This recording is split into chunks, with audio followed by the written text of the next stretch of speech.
It all started like any typical congressional committee hearing: polished speeches, pointed questions, and partisan jabs flying just beneath the surface. But things took a surprising turn when Representative Alexandria Ocasio-Cortez, widely known as AOC, veered off script during her allotted time. The subject at hand was education policy, but it quickly escalated into something far more personal. With an arched eyebrow and a tone tinged with sarcasm, AOC remarked that some senators with Ivy League degrees still can't seem to grasp the basics of equity in education, and her glance landed directly on Senator John Kennedy. The shot was subtle but unmistakable, and it sent a ripple through the room. Senator Kennedy, who holds degrees from Vanderbilt, the University of Virginia, and Oxford, is no stranger to such critiques. He often leans into his Southern charm and down-to-earth demeanor, but make no mistake, he's a seasoned legal mind. Still, AOC's jab wasn't just about education policy,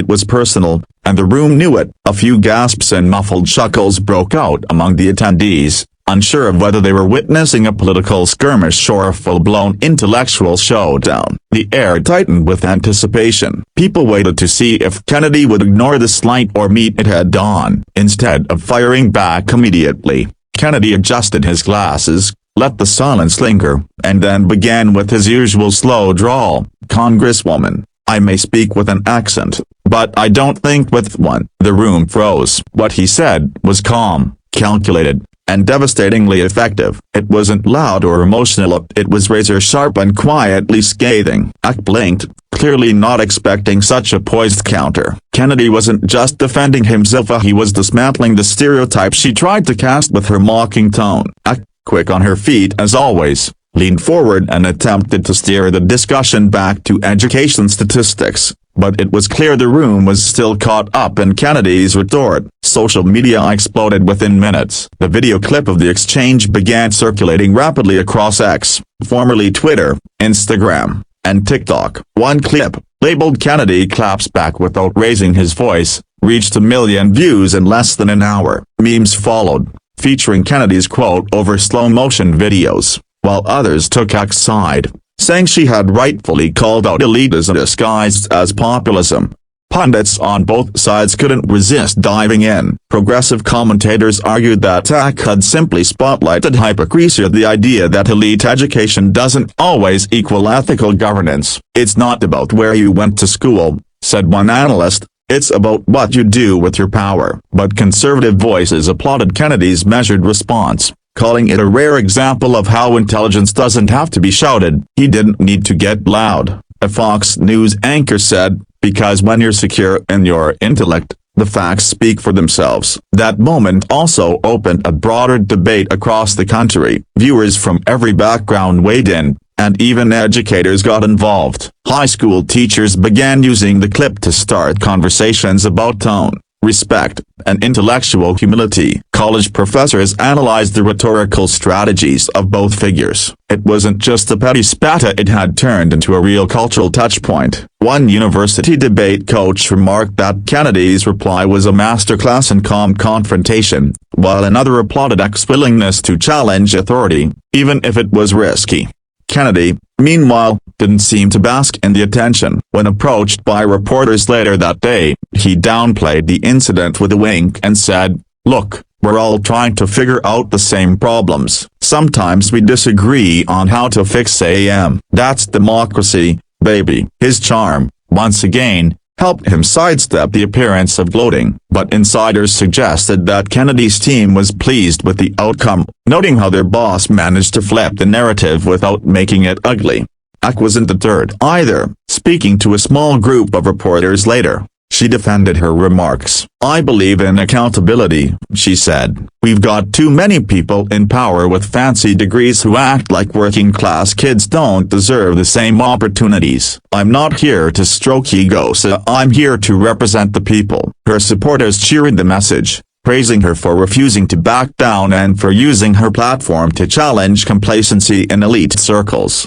Though the clash was between two individuals, the deeper issue at play was the role of education in shaping policy and perception. Kennedy's critics say his folksy approach often masks policies that hurt the very communities he claims to connect with. On the other hand, Ex-detractors argue that her confrontational style sometimes overshadows her substance, but in this case, both brought something undeniable to the table: Kennedy, his restraint and wit, her passion and boldness. The hearing itself, which was supposed to focus on budget allocations for underfunded schools, ended up being overshadowed by the personal exchange. While lawmakers moved on to their prepared statements, it was clear that the conversation had already shifted. Staffers on both sides exchanged glances. Cameras continued rolling. The focus was no longer on spreadsheets, it was on a power dynamic unfolding live on the national stage, and it had captured the attention of millions.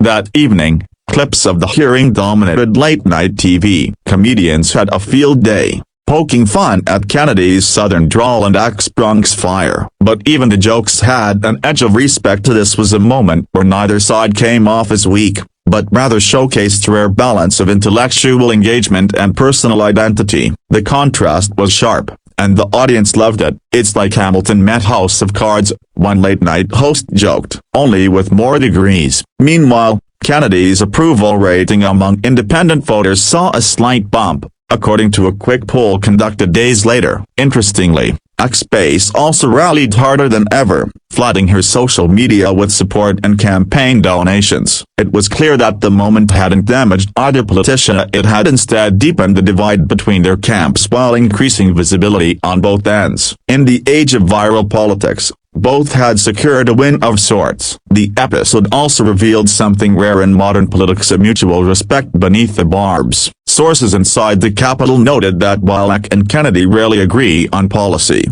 they've privately acknowledged one another's skills in debate. That doesn't mean they're suddenly allies, but it does mean the conflict wasn't born of pure disdain. It was a clash of philosophies, styles, and generational approaches to politics. And for the public, that made it even more compelling. As the dust settled, political analysts suggested this wasn't just a one-off moment. The tension between elite credentials and lived experience, between Southern manners and urban boldness, between traditionalism and progressive fire, those contrasts are becoming the defining narratives of today's political landscape. And in one viral clip, those contrasts collided in full view of the nation, leaving a lasting impression. Over the next few weeks, Kennedy and Eck continued their usual work, rarely referencing the incident directly, but the moment lingered. Students wrote essays about it. Political podcasts dissected every word. Activists quoted lines from both sides in their campaigns. The legacy of that 90-second exchange outlived the policy discussion that sparked it,